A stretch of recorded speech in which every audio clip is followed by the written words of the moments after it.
হাইকমিশনে হামলা কেন? হাইকমিশনে হামলা কেন? দূতাবাসে হামলা কেন? দূতাবাসে হামলা কেন? দিল্লি তুই জবাব দে। দূতাবাসে হামলা কেন? দিল্লি তুই জবাব দে। দিল্লির আগ্রাসন, বিজেপির আগ্রাসন, বিজেপির দালালেরা, আরএসএসের দালালেরা, হুঁশিয়ার সাবধান, আওয়ামী লীগের দালালেরা, বেশিরভাগের দালালেরা, হুঁশিয়ার সাবধান, বেশিরভাগের দালালেরা, আওয়ামী লীগের দালালেরা, আরএসএসের দালালেরা, বিজেপির দালালেরা, দূতাবাসে হামলা কেন? দিল্লি তুই জবাব দে। দূতাবাসে হামলা কেন? সংগ্রামী উপস্থিতি, আজকে ভারতের মাটিতে বাংলাদেশের দূতাবাসে সেইখানকার উগ্র হিন্দুত্ববাদী বিজেপির নেতা কর্মীরা তারা আক্রমণ করেছে। বাংলাদেশের পতাকাকে তারা অপমানিত করেছে। আমরা সুস্পষ্ট ভাবে বলতে চাই, আপনারা এই ধরনের উস্কানি নিয়ে কি বোঝাতে চাচ্ছেন? আপনারা কি বাংলাদেশের সাথে সংঘাত সহিংসতায় জড়াতে চান? আমাদের তাই মনে হচ্ছে। আমরা কোন সংঘাত সহিংসতা চাই না, কিন্তু আপনাদের প্রত্যেকটা কর্মকাণ্ড দেখে মনে হচ্ছে আপনারা পায়ে পাড়া দিয়ে এই বাংলাদেশের শান্তিপূর্ণ মানুষদের সাথে আপনারা মারামারি করতে চান। আপনাদের ভারত থেকে বিজেপির কিছু জনপ্রিয় নেতা তারা উস্কানিমূলক বক্তব্য দিচ্ছে এবং আজকে তারা সিলেটের সীমান্তে তারা মিছিল নিয়ে এসেছিল। তারা কারা? তারা এই চিন্ময়ের মুক্তির দাবি করছে। এই চিন্ময়কে গ্রেফতার করা হয়েছে দেশবিরোধী ষড়যন্ত্র করার কারণে। আওয়ামী লীগের দালালি, আরএসএসের দালালি, বিজেপির দালালি করার কারণে। আমরা সবাই জানি এই বাংলাদেশের যে গণ অভ্যুত্থান হয়েছে দীর্ঘ 6 বছর, এই বাংলাদেশে এই আওয়ামী লীগ সরকার, এই শেখ হাসিনা সহ তার চেলা চামুন্ডারা বাংলাদেশকে যেভাবে নির্যাতন নিষ্পেষণ করেছে, বাংলাদেশকে তারা ভারত এই আওয়ামী লীগের মাধ্যমে, এই শেখ হাসিনার মাধ্যমে তাদের ভারত রাজ্যে পরিণত করার মাস্টার প্ল্যান করেছিল। বাংলার মানুষ, মুক্তিকামী মানুষ, স্বাধীনতাকামী মানুষ, মুক্তিযুদ্ধের চেতনার মানুষরা তারা এই আওয়ামী লীগকে উৎখাত করেছে। আমরা দেখেছি বিজেপি সরকার এই আওয়ামী লীগ ছাড়া আর কিছু বোঝে না। তারা কোন যৌক্তিকতা, তারা কোন ন্যায্যতা তারা বোঝে না, বোঝে আওয়ামী লীগ। এবং আমরা দেখেছি নির্বাচনের এক সময়ে তারা আওয়ামী লীগের পক্ষ নিয়েছে এবং এই গণহত্যাকারী আওয়ামী লীগ শেখ হাসিনা সহ তার দোসরদেরকে, সাথী সঙ্গীদেরকে এই বিজেপি সরকার ভারতে আশ্রয় দিয়েছে। আপনারা কি দেখেন নাই? গণহত্যা যখন চালিয়েছে, যারা গুলি করেছে তাদের ভিতরে অনেকে হিন্দিতে কথা বলছে। এই সরকার বারবার বলছে কারা তখন হিন্দিতে কথা বলেছে। আপনারা কি মাজা ভাঙ্গা? আপনাদের কি মেরুদণ্ডের জোর নাই? গণ অভ্যুত্থান হয়েছে, রক্ত দেওয়া হয়েছে, জীবন দেওয়া হয়েছে, তার বিনিময়ে আওয়ামী লীগের পতন হয়েছে। তাহলে কারা হিন্দিতে কথা বলেছে? আপনারা কেন এগুলোকে পাবলিকলি বাংলাদেশের জনগণের সামনে উন্মোচিত করছেন না? আমরা দেখেছি এয়ারপোর্ট দিয়ে ইউনিফর্ম করা, বাংলাদেশের কোন বাহিনী ইউনিফর্ম না। গণ অভ্যুত্থানের সেই 5 আগস্ট এবং তারপরে ইউনিফর্ম করা লোকদেরকে বিমানবন্দর দিয়ে ভারতে পার করে দেওয়া হচ্ছে, বিভিন্ন স্থলবন্দর দিয়ে ভারতে পার করে দেওয়া হচ্ছে। প্রশ্ন তাদের কাদেরকে পার করে দেওয়া হয়েছে? বাংলার মাটিতে থেকে কারা এই নির্যাতন করেছে তাদেরকে পার করে দিয়েছে। তাদের মুখ উন্মোচন করতে হবে, কারা তাদেরকে পার করে দিতে সহযোগিতা করেছে। এই যে 626 জন আওয়ামী লীগের গণহত্যাকারী মাস্টার মাইন্ডদেরকে ক্যান্টনমেন্টে আশ্রয় দেওয়া হয়েছিল, কার অনুমতি নিয়ে? কার অনুমতি নিয়ে এই সেনাপ্রধান তাদেরকে সেখানে আশ্রয় দিয়েছে? আমরা সেনাপ্রধানের কাছে প্রশ্ন রাখছি, এই 625 জন কোথায়? কোথায় আপনি তাদেরকে রেখেছেন? কোথায় আপনি তাদেরকে পাঠিয়েছেন? এই প্রশ্নের উত্তর এই জনগণের কাছে দিতে হবে। আপনি গত পরশুদিন বলেছেন সামনে বড় সংকট আসছে, বলেছেন না সেনাপ্রধান?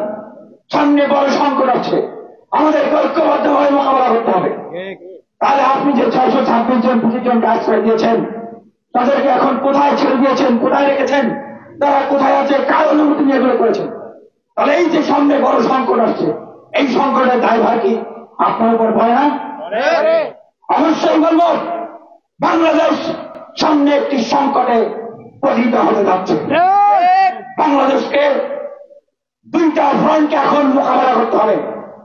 একটি ফ্রন্ট হচ্ছে এই আওয়ামী লীগ, তার দোষর। আমরা বারবার বলে আসছি আপনারা আওয়ামী লীগকে নিষিদ্ধ করেন, তাদের দোষরদের রাজনৈতিক কর্মকাণ্ডকে নিষিদ্ধ করেন। আপনারা নিষিদ্ধ করলে রাস্তাঘাটে তারা যেখানে মিছিল মিটিং করবে, সমাবেশ করবে, ষড়যন্ত্র করবে, তাদেরকে জনগণ ধরে জেলখানায় দিবে। আপনারা তাদেরকে নিষিদ্ধ করছেন না, তাদের কার্যক্রম বন্ধ করছেন না।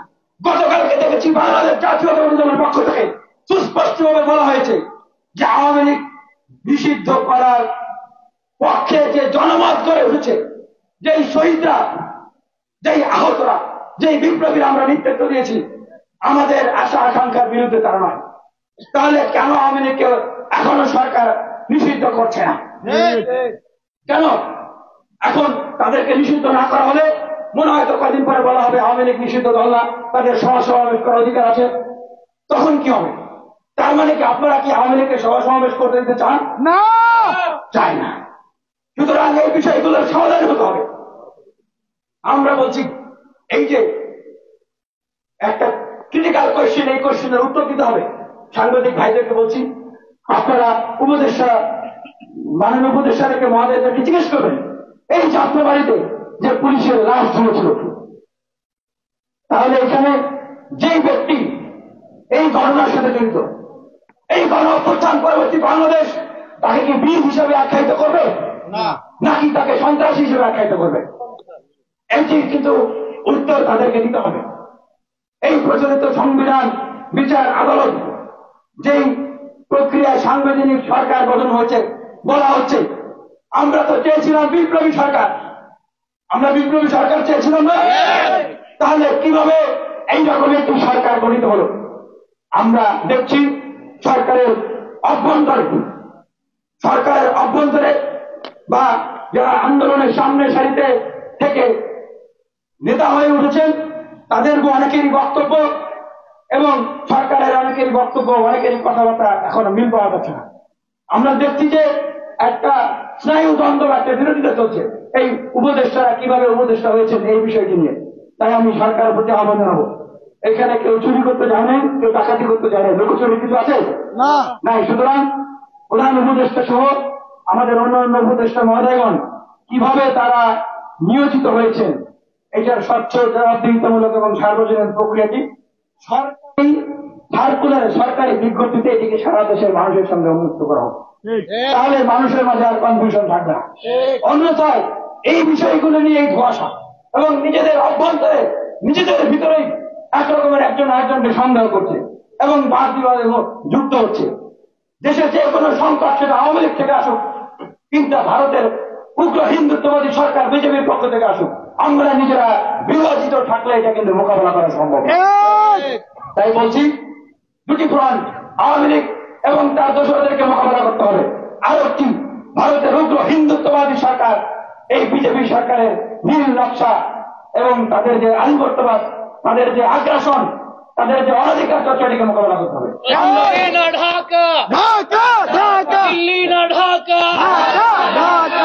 আমরা দেখেছি আজকে কংগ্রেস নেত্রী মমতা ব্যানার্জি তিনি বলেছেন বাংলাদেশে শান্তি রক্ষা মিশন পাঠানোর জন্য নিজের চরকায় তেল দেন। তেল দেন, আমাদেরকে জ্ঞান দিতে হবে না। আপনার নিজের দেশে যে সংখ্যালঘু নিরাপদ নাই, আপনার নিজের দেশে যে মুসলমানদেরকে গুলি করে মারা হয়, আপনার নিজের দেশে শিখ, আপনার নিজের দেশে বৌদ্ধ খ্রিস্টানদেরকে এবং অন্যান্য জাতিদেরকে যে গুলি করে মারা হচ্ছে, মসজিদ থেকে মন্দির তৈরি করা হচ্ছে, বিভিন্ন জায়গায় অন্যান্য ধর্মীয় উপাসনাগুলো ভেঙে দেওয়া হচ্ছে, আপনার সেগুলো নিয়ে আপনারা কাজ করুন। বাংলাদেশের অভ্যন্তরীণ কোন বিষয়ে আপনারা নাক গলাবেন না। আপনারা বাংলাদেশকে অনেকে হুমকি দিচ্ছেন, বাংলাদেশে তারা সার্জিক্যাল স্ট্রাইক চালাবেন, আপনারা বাংলাদেশের সার্জিক্যাল স্ট্রাইক চালাবেন আর আমরা বসে বসে আঙ্গুল তুলব, তাই না? আমরা আপনারা জাতিগত ভাবে ঐক্যবদ্ধ কিনা ভারত, এইটা প্রশ্ন রাখলাম। ভারতের বিজেপির নেতারা যারা এখন ক্ষমতা চালাচ্ছেন, দেশ চালাচ্ছেন, চিন্তা করে দেখেন চোখ বন্ধ করে, এই যে ভারত জাতিগত ভাবে আপনারা ঐক্যবদ্ধ আছেন কিনা? ভারত জাতিগত ভাবে এই মুহূর্তে ঐক্যবদ্ধ নাই। যে কোনো সময় ভারতের বিভিন্ন অঙ্গরাজ্য তারা তাদেরকে যেভাবে নিষ্পেষিত করা হয়, বঞ্চিত করা হয়, তাদেরকে নির্যাতন করা হয়, তারা নিজেরা কিন্তু স্বাধীনতা সার্বভৌমত্বের আন্দোলন করছে। যে কোনো সময় ওই ভারত থেকে তারা বের হয়ে যাবে। নিজেদের খবর নাই আছে বাংলাদেশ নিয়ে। বাংলাদেশের পক্ষ থেকে, ছাত্র জনতার পক্ষ থেকে, বিপ্লবীদের পক্ষ থেকে বলতে চাই, শুনে রাখুন, গণ অভ্যুত্থানে এই আওয়ামী লীগ এবং তাদের মদতদাতা ব্যাকআপ বিজেপি এগুলো হিন্দুত্ববাদী সরকারকে যেভাবে হিন্দু, বৌদ্ধ, খ্রিস্টান, মুসলমান, জাত পাত নির্বিশেষে সবাই সম্মিলিত ভাবে জীবন দিয়ে রক্ত দিয়ে আমরা উৎখাত করেছি, ভারতের যে কোনো আগ্রাসনকে মোকাবেলা করার জন্য আমরা জাতিগত ভাবে দল, মত, ধর্ম, বর্ণ নির্বিশেষে ঐক্যবদ্ধ আছি। আপনারা কোন অনধিকার চর্চা করবেন, আগে বাড়বেন, সামনে বাড়বেন, বাংলাদেশ নিয়ে খেলবেন, আমরাও সেভেন সিস্টারকে নিয়ে খেলতে পারি। খেলা হবে সমানে সমান, বন্ধুত্ব খেলার টাইম নেই। এটা আওয়ামী লীগ না। আপনারা বলবেন যে লবণ আপনাদের আর আয়োডিন, লবণ বাংলাদেশের, আয়োডিন ভারতের, ওই দিন শেষ। আওয়ামী লীগ এখন আর ক্ষমতায় নাই, শেখ হাসিনা এখন আর ক্ষমতায় নাই। আপনাদের দাসীবাদী কর্মচারীর মতো রক্ত দিয়ে জীবন দিয়ে যারা এখন আছেন, আমরা যারা বিপ্লবী প্রতিবাদীরা আছি, আপনাদের সেই কর্মচারীর মতো, দাসীবাদীর মতো আমাদেরকে ব্যবহার করার সুযোগ নাই। বাংলাদেশের মানুষ বাংলাদেশের আয়োডিন দিয়েই বাংলাদেশকে এখন পরিচালনা করবে। আমরা একটি বিক্ষোভ মিছিল করব এবং মিছিলের পরে আমাদের নেতৃবৃন্দরা বক্তব্য দেবেন, তারপরে আমাদের প্রোগ্রাম শেষ হবে।